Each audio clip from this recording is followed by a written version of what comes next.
Hi, and welcome to this week's edition of ETV News. I'm McKenzie Fayne. And I'm Erin Fitzsimonds. On Thursday, around 11 a.m., there was an open shooter at Umpqua Community College in Oregon. 9 people were killed, and more were injured during the incident. The shooter was identified as Chris Harper Mercer. Mercer had a standoff with the police before he finally killed himself. Police found 5 pistols and a rifle at the scene, along with more of Mercer's guns in his apartment. Our thoughts are with those who were involved. Now, I sure love mac and cheese, but not as much as Luke Gotti from Long Island, New York. He's becoming very well known after an incident on this Saturday night. This UConn student was refused mac and cheese after he entered an on-campus market drunk and with an open can of beer. When the manager asked him to leave, he threw a tantrum and the video went viral on social media. The student was shoving the manager multiple times before another employee took him to the ground. He was held down until police officers arrived minutes later and handcuffed him. This is not the first time Gotti has been in trouble with the law. He was arrested twice before transferring from UMass to UConn. This time, Gotti was charged with disorderly conduct and criminal trespassing, as well as disciplinary action from the school. The price some will pay for some delicious bacon and jalapeno mac and cheese.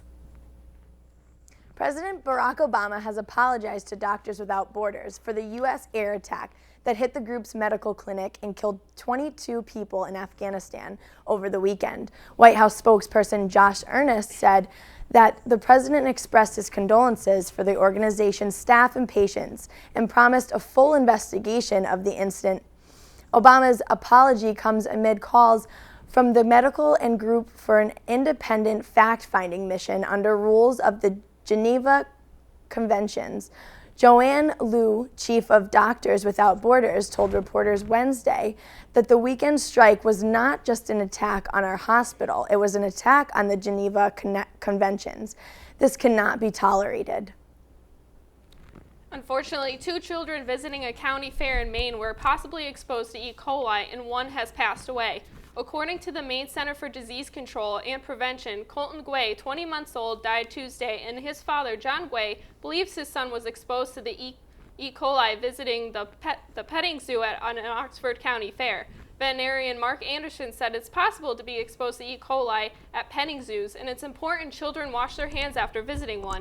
They've got to wash their hands when they come out of that petting zoo because many pick up fecal matter and put it in their kids with their parents to be aware of that, Anderson said. Many parents aren't aware of the associated risk. Lindsay McLaughlin's son, 2-year-old Caden, has been going out to the county fair since he was born.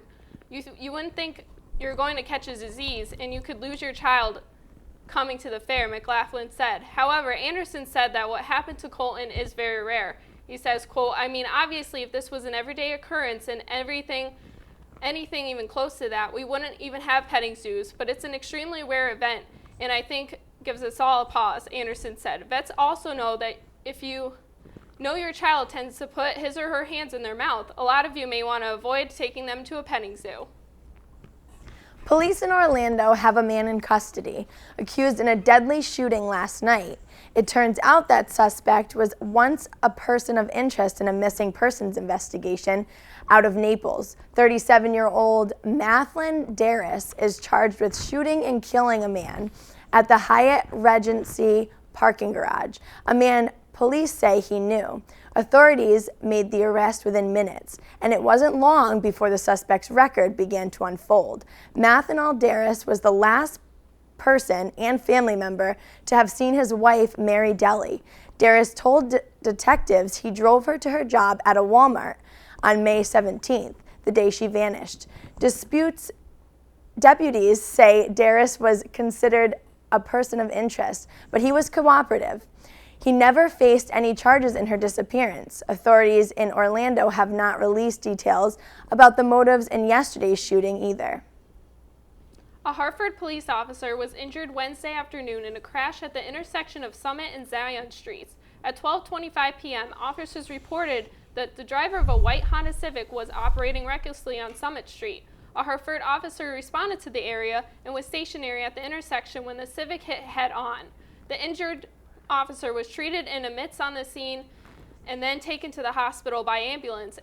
as was the passenger in the Civic. The driver of the Civic, Eric Rivera, 22 of Hartford, was arrested and charged with reckless driving, reckless endangerment in the first degree, assault on police, unregistered motor vehicle, insufficient insurance, misuse of license plate, failure to display front license plate, and failure to obey officer signal.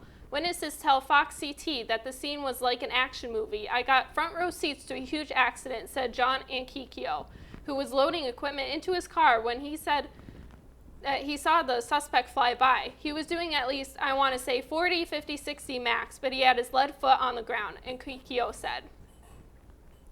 New polling from key swing states shows Floridians are looking for outsider candidates beyond the established politicians. The latest Quinnipiac pollsters surveyed voters in Florida, Ohio, and Pennsylvania. Donald Trump has the most support from the registered Republicans in Florida, 28%. Dr. Ben Carson is at 16%. Senator Marco Rubio at 14%. The headline from this poll, former Florida Governor Jeb Bush is only polling at 12%. This same poll in April showed Bush at 24% on the Democratic side. Hillary Clinton is holding on to the strong lead in those same states. In Florida, 43% of the Democrats back Clinton compared to 19% for both Senator Bernie Sanders and Vice President Joe Biden, who hasn't even announced if he was running yet. This poll revealed being honest and trustworthy is the most important quality for presidential candidate. 51% of Florida said Clinton is not honest. Now, we all know what it's like to be stuck in traffic on the highway, either from rush hour or an accident. But what if you were stuck in traffic due to a cow on the loose? On Interstate 395 in Griswold on Tuesday, a runaway cow hit the highway as drivers were turning heads and slowing traffic down to a cow's pace to ensure the cow wouldn't get hurt. Glenn Norman of Norman Farm said his dairy cow was loose for most of the day. He realized she was missing on Tuesday afternoon and spent much of the day looking for her. To realize his cow had traveled about a half a mile from the farm to Interstate 395. The cow was able to return to the farm safely yesterday morning at around 5:30 a.m. And we'll be right back with this week's editorial. Wow, these are really good. You act surprised.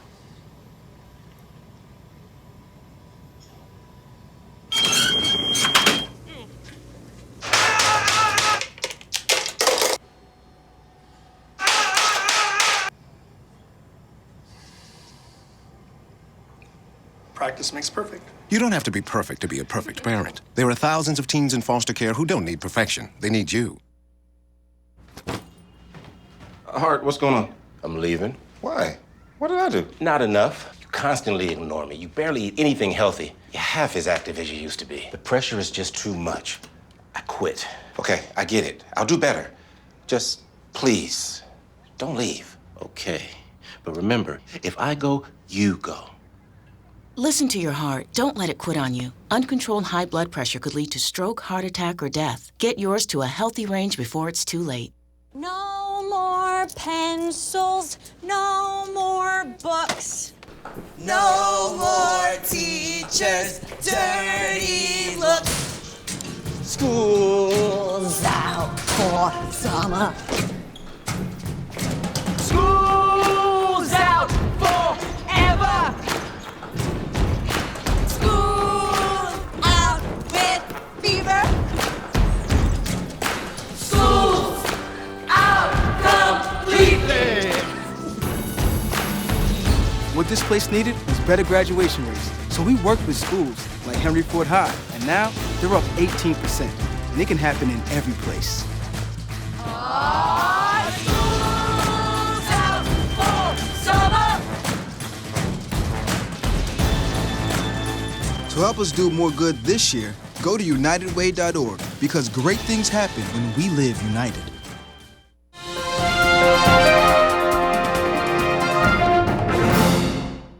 And we're back with this week's editorial from Danny Fountain.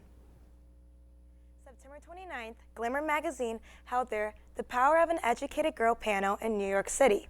One of the members on the panel was Michelle Obama. The First Lady spoke to 1,000 young women about education. She also shared her 62 Million Girls campaign, which sheds light on the 62 million girls in the world that do not have access to an education.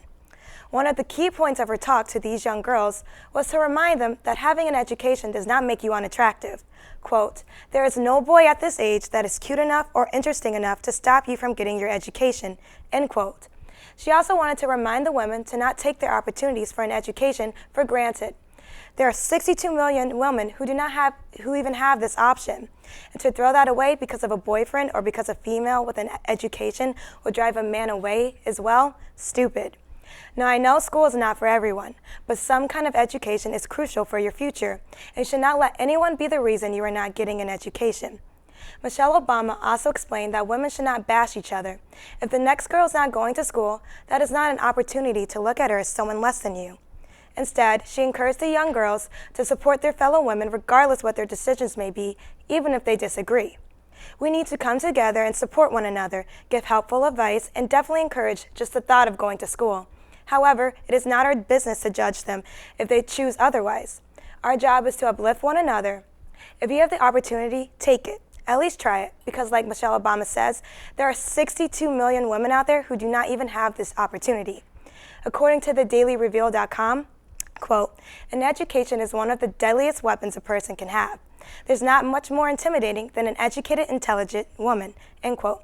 Let's rise together to be the best woman we can be and to help the next woman be the best woman she can be. That's it for this week's editorial. I'm Danny Fallon. See you next time, Eastern. Time to wake up.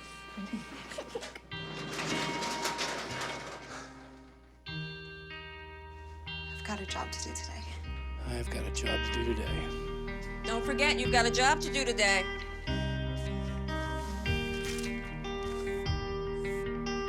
Hey, Mom. I got the job. Thanks.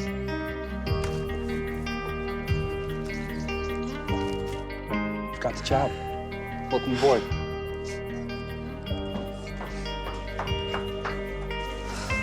Have a good first day at work, Mom. Your donations to Goodwill fund job training programs right in your community. Feels good to start fresh, right? Sure does.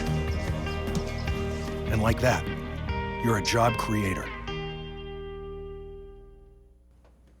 Oh, those boys are much too much. Those boys are much too much. We got the spirit. We're hot. We can't be stopped. We got the spirit. We're hot. We can't be stopped. We're gonna beat them and bust them. The smallest moments can have the biggest impact on a child's life. Let's get a little bit rowdy. R-O-W-D-Y. Take time to be a dad today. Call or visit fatherhood.gov to learn more. All right, you ready for some baseball trivia? Let's do it. What year produced the most no-hit games in the big leagues? 7 no-hitters in 1990. Wow, that's right. Now a question that's not trivial. How many children will witness bullying this year? Huh.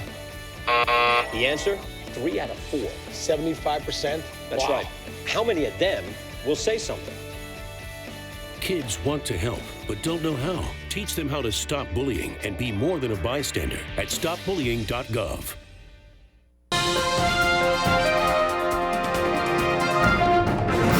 Join University Hour next week as University Hour presents Freedom for Iwa. Iwa Grauchkowska, the founder of this organization, helps survivors of domestic violence by providing an empowering outlet for survivors of all ages of partner violence by communicating through the language and reflection of artistic expression. She also provides these programs to children living in domestic violence shelters. She gives victims the tools to heal from the trauma and to live in love and to become survivors. University Hour will take place next Wednesday from 3 to 4 in the Student Center Theater. As this week being Campus's Sustainability Week, Eastern is looking for volunteers to clean up the community garden. Eastern's community garden is located next to the police station and the Institute for Sustainable Energy, located at 372 High Street. The cleanup will be taking place tomorrow from 1 to 4 p.m. The event is free, and if you're interested in cleaning up, please contact Laura Miller. For those of you who cannot resist playing basketball, there's a special event just for you. Come to Ball is Life, where you can play wall ball, dodgeball, and knockout. Those who aren't so much interested in basketball, there will be a smoothie bar. This event will be October 14th from 1 to 4 p.m. in the gym. And every half hour, there will be $10 to $50 in gift card giveaways, so don't miss out. Micah's music is a touch of folk mixed with some soul and topped off with a little bit of heartbreak. The last 3 years have brought him coast to coast and back again with playing in clubs, colleges, living rooms, and everything in between. With his strong affinity for bacon and flannel, some have deemed him the Ron Swanson of singer-songwriters. Picture the soulful powerhouse vocals of John Legend behind a guitar with a laid-back style. Micah is a news buzz artist, but not to be missed. Check out the new album, Just a Little Heartbreak, with this performance. This performance will take place in the Student Center on Monday, October 19th from 8 to 9 p.m. On October 7th, students gathered for the 3rd annual Communications Connection. Our reporter Amanda Zeitel has more on the story. Reporting live for ETV News in the Johnson Room of the library for the Communications Connection ceremony.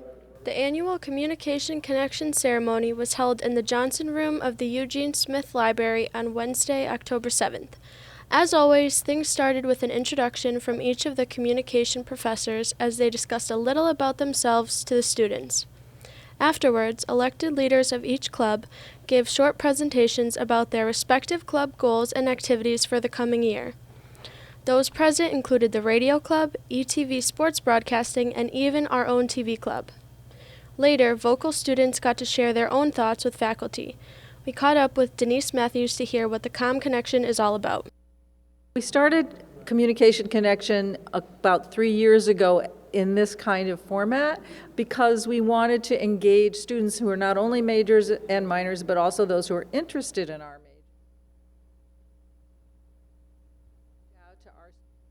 Thanks for the report, Amanda. The Relay for Life of Greater Windham County is a large community event that supports cancer research, prevention, and survivors. Students will create a team or join an existing team to raise money for the cause.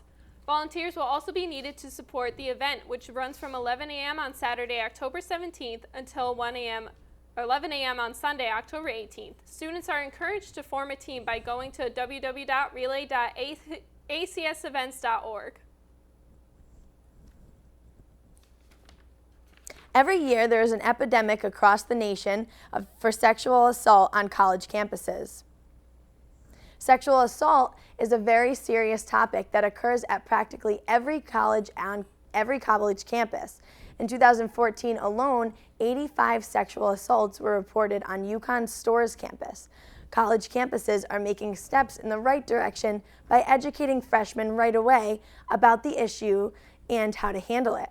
Here at Eastern, we offer a team against sexual assault for anyone who is a victim, and they are available 24/7. As a college community, we have to look out for each other, and remember, if you see something, say something.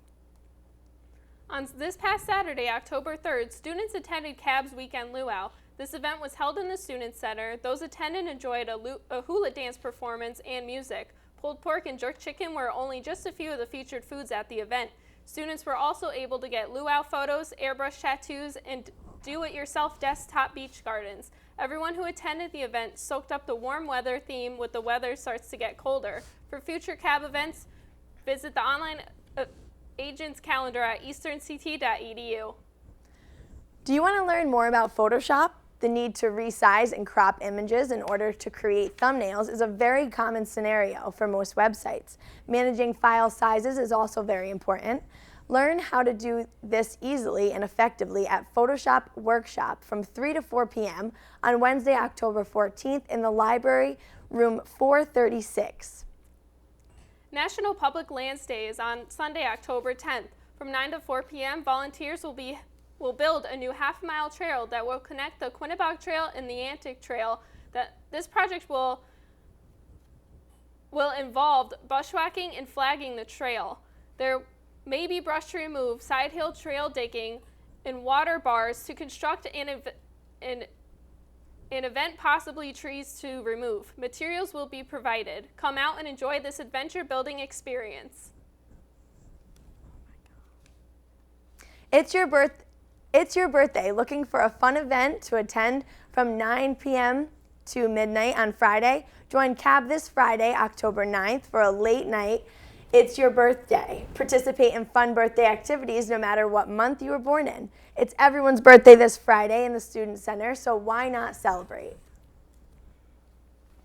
Eastern hosted its first blood drive this year on Tuesday, October 6th from 11 a.m. to 5 p.m. Dozens of Eastern students lined up as they had their blood drawn for a good cause. Every year, Eastern attempts to host multiple blood drives in order to help those who are in need of blood. For more information, go to www.redcrossblood.org, code Eastern, or contact Nancy Brennan. The need for blood is constant, the gratification is instant, and the gift to life to make a difference will be to someone in need. And we'll be right back with this week's sports. I just moved in with this family, and it's embarrassing. The little one, he likes to go outside and crawl around in the giant litter box. I don't know what he's doing. I mean, I was born and I knew how to use the litter box. Look at that. That's disgusting. Oh, poop already. You're making me nervous. Oh, okay, I can't look at this anymore. I really hope he grows out of this, for his sake.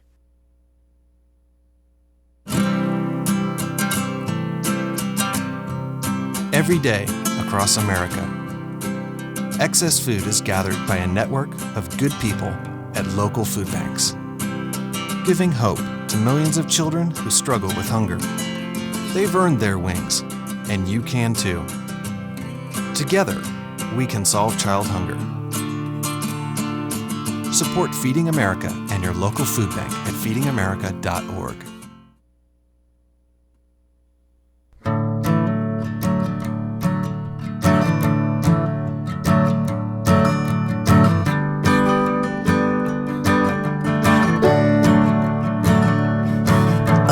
Listen now, can you hear the bluebirds? Oh, look up now, can you feel the sun?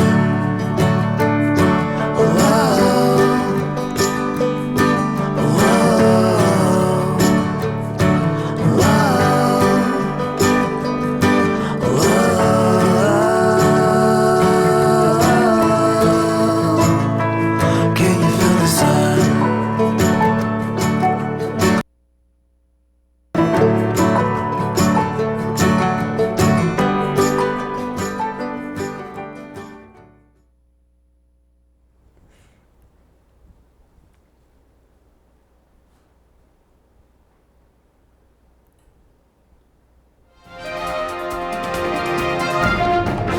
And here's Zach Burnett with this week's sports update.